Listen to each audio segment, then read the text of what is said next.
ನೀವೆಲ್ಲ ನಿಂತ್ಕೊಂಡ್ರೆ ನನಗೆ ಭಯ ನಿಮ್ಮ ಸೈಡ್ ಹೋಗ್ಬಿಡ್ತೀನಿ. ಎಲ್ರಿಗೂ ನಮಸ್ಕಾರ.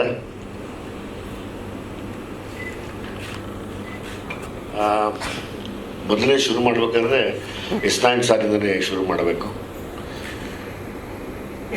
ಸೈನ್ಸ್ ಅಷ್ಟೇ ಮುಂದುವರಿಲಿ, ಟೆಕ್ನಾಲಜಿ ಅಷ್ಟೇ ಎತ್ತರಕ್ಕೆ ಬೆಳೆದ್ರೂ ಸಂಬಂಧಗಳು ಅನ್ನೋದು ಹಂಗೇ ಇದೆ, ಅದರಲ್ಲೇನು ಮಾರ್ಪಾಡಾಗಿಲ್ಲ.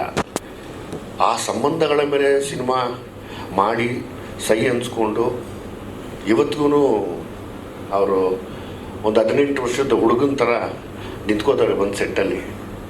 ಅಷ್ಟೇ ಎನರ್ಜಿಲಿ ಕೆಲಸ ಮಾಡ್ತಾರೆ. ಒಬ್ಬರನ್ನ ಹರ್ಟ್ ಮಾಡಿದ್ದು ನಾನು ನೋಡಿಲ್ಲ ಇದುವರೆಗೂ.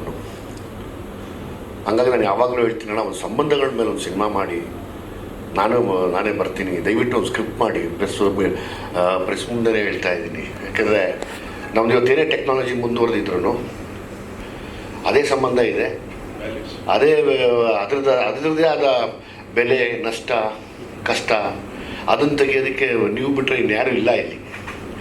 ದಯಮಾಡಿ ಒಂದು ಸಿನಿಮಾ ಮಾಡಿ, ಅದನ್ನು ನೀವು ಯಾವಾಗ ಹೇಳ್ತೀರ ಅವಾಗ ನಾನು ಓಡಿ ಬರ್ತೀನಿ. ಆಯ್ತಪ್ಪ, ಶ್ರೇಯಸ್ ಬಿಡಬೇಕಲ್ಲ. ಕಿಲಾಡಿ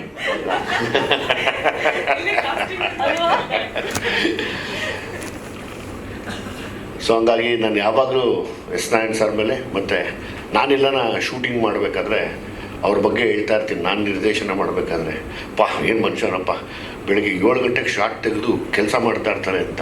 ನಾನು 7 ಗಂಟೆಗೆ ಫಸ್ಟ್ ಶಾರ್ಟ್ ತೆಗೆದು ಕೆಲಸ ಮಾಡ್ತಾ ಇರ್ತೀನಿ. ಆವಾಗ ಹೇಳ್ತೀನಿ, ಅವರೆಲ್ಲ ನಮ್ಮ ಹುಡುಗರು ಕೇಳ್ತಾರೆ, ನಿಮಗೇನು ಇದು ಇಷ್ಟೊತ್ತಿಗೆ ಬಂದು ಶೂಟಿಂಗ್ ಮಾಡ್ತಾರೆ? ನಾನು ಎಸ್9 ಸರ್ ಹತ್ರ ಕಲಿತೆ. ಅದು ಗೊತ್ತಿಲ್ಲಮ್ಮ, ಬೆಳಗ್ಗಿನ ಜಾವ ಬಂದು ಅದು ತೆಗೆದಾಗ ಅದೇನೋ ಒಂದು ಮೂಡ್ ಕ್ರಿಯೇಟ್ ಆಗುತ್ತೆ.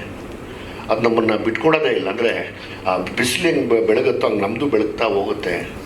ಸೊ ಹಂಗಾಗಿ ನಾನು ನಿಮ್ಮಿಂದ ಕಲ್ತಿರೋ ದೊಡ್ಡ ಪಾಠ ಅದು. ನಾನು ಎಲ್ಲೇ ನಿರ್ದೇಶನ ಮಾಡಿದ್ರು ಅದನ್ನು ಬಿಡೋದಿಲ್ಲ.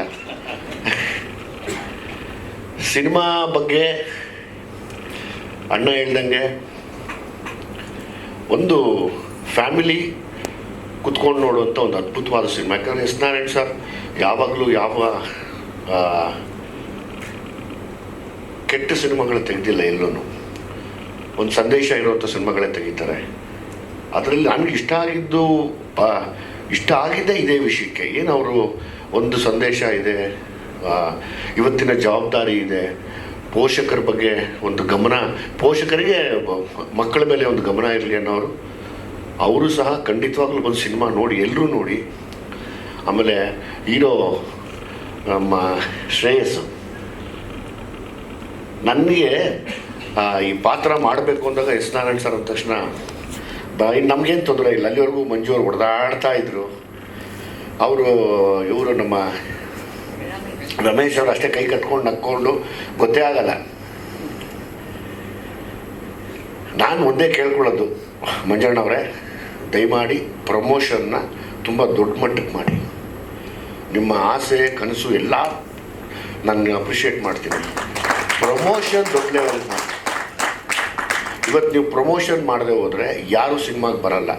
ಈ ಥರದ್ದು ಪ್ರೆಸ್ ಮೀಟ್ಗಳು ಮಾಡ್ತಾ ಇನ್ನೊಂದಷ್ಟು ಇಂಟ್ರೆಸ್ಟ್ ತರಿಸ್ತಾ, ಇವಾಗ ಭೀಮಾ ರಿಲೀಸ್ ಮಾಡ್ಬೇಕಾದ್ರೆ ನನಗೆ ಗೊತ್ತು ಅದ್ರದ್ದು ಕಷ್ಟ, ಹೆಂಗೆ ನಾನೇನು ಪ್ರಮೋಟ್ ಮಾಡಿದೆ ಅಂತ.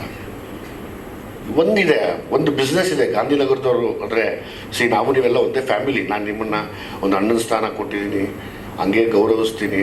ನನಗೊಂದು ರೈಟ್ಸ್ ಇದೆ ನಿಮ್ಮ ಹತ್ರ ಕಿತ್ತಾಡೋದಕ್ಕೆ. ಪ್ರಮೋಷನ್ ಮಾಡಿ ಚೆನ್ನಾಗಿ. ನೀವೆಷ್ಟು ಪ್ರಮೋಟ್ ಮಾಡ್ತೀರೋ ಅಷ್ಟು ಜನ ಬರ್ತಾರೆ. ಯಾಕಂದರೆ ಒಳ್ಳೆ ಸಿನಿಮಾಗಳು ಬಂದಿಲ್ಲ.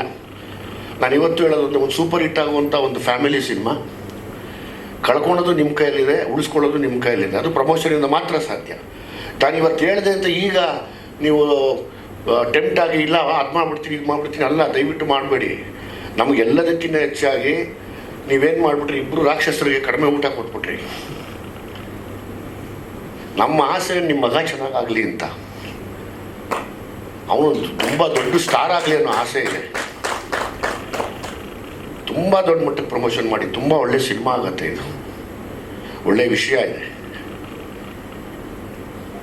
ನೀವು ಹಳೆಯ ಗಾಂಧಿನಗರದ ಲೆಕ್ಕಾಚಾರ ಮಾಡಿಕೊಂಡು 6ಕ್ಕೆ 3, 2ಕ್ಕೆ 12, ಆ ಥಿಯೇಟ್ರಲ್ಲಿ ಇಷ್ಟು, ಈ ಥಿಯೇಟ್ರಲ್ಲಿ ಇಷ್ಟು ಶೇರು, ಇದು ಇಷ್ಟಾಗ್ಬಿಟ್ರೆ ಸಾಕು ಅಂದರೆ ವರ್ಕ್ ಆಗಲ್ಲ ಇದು. ಇಲ್ಲ, ಆನೆಸ್ಟ್ಲಿ ಇವತ್ತು ನೀವು ಎಷ್ಟು ಪ್ರಮೋಟ್ ಮಾಡ್ತೀರೋ ಆ ಸಿನಿಮಾ ನೋಡ್ತಾರೆ ಸರ್. ನೀವು ಅದಕ್ಕೂ ಸ್ಪೆಂಡ್ ಮಾಡಿ ದಯವಿಟ್ಟು. ತುಂಬ ಒಳ್ಳೊಳ್ಳೆ ಸೋಷಿಯಲ್ ಮೀಡಿಯಾ ಇನ್ಫ್ಲೂಯೆನ್ಸರ್ ಇದ್ದಾರೆ. ನಮ್ಮ ಮಾಧ್ಯಮದವ್ರದ್ದು ಯಾವತ್ತೂ ಬಿಟ್ಕೊಡಲ್ಲ ನೀವು ಅಂದರೆ. ಕನ್ನಡ ಸಿನಿಮಾಗಳನ್ನೇ ಬಿಟ್ಕೊಡಲ್ಲ. ಇವತ್ತು ನೋಡಿ, ಇವತ್ತು ಮಲಯಾಳಂ ಸಿನಿಮಾಗಳು ಎಲ್ಲ ಸೂಪರ್ ಹಿಟ್ ಸಿನಿಮಾಗಳು ಬೆಂಗಳೂರಲ್ಲಿ ಬಂದು ಮಾಡ್ಕೊಂಡು ಹೋಗಿದ್ದಾರೆ. ಎಲ್ಲ ಸೂಪರ್ ಹಿಟ್ ಆಗಿದೆ. ಹಂಗಾರೆ ನಾವು ಬೆಂಗಳೂರಲ್ಲಿ ಇದ್ದು ನಾವೇ ಏನೂ ಮಾಡ್ತಿಲ್ಲ, ಬಿಕಾಸ್ ಪ್ರಮೋಷನ್ ಇರ್ಬೋದು ಅಂತ ನನಗನ್ನಿಸ್ತಾ ಇದೆ. ಅವ್ರಿಗೆ ಬೆಂಗಳೂರು ತುಂಬ ಒಳ್ಳೆ ವಾಸ್ತು ಆಗ್ಬಿಟ್ಟಿದೆ ಇವತ್ತು. ನನಗೆ ಒಂದು ಸ್ಯಾಟಿಸ್ಫ್ಯಾಕ್ಷನ್ ಏನು ಅಂದರೆ, ಒಂದು ಒಳ್ಳೆ ಕತೆಗೆ ನಾನೊಂದು ಒಳ್ಳೆ ಪಾತ್ರ ಮಾಡಿದ್ದೀನಿ ಅಂತ. ಬಟ್ ನಮ್ಮಿಬ್ಬರಿಗೂ ಅದಿಲ್ಲ. ಅಣ್ಣ ಇನ್ನೇನೋ ಬೇರೆ ಏನೋ ಮಾಡೋಣ, ಇನ್ನೊಂದೇನೋ ಹುಟ್ಟಾಕಿ ಆ್ಯಕ್ಟ್ ಮಾಡಬೇಕು ಅಂತ. ಹಾಗೆ ಇನ್ನು ಬೃಂದ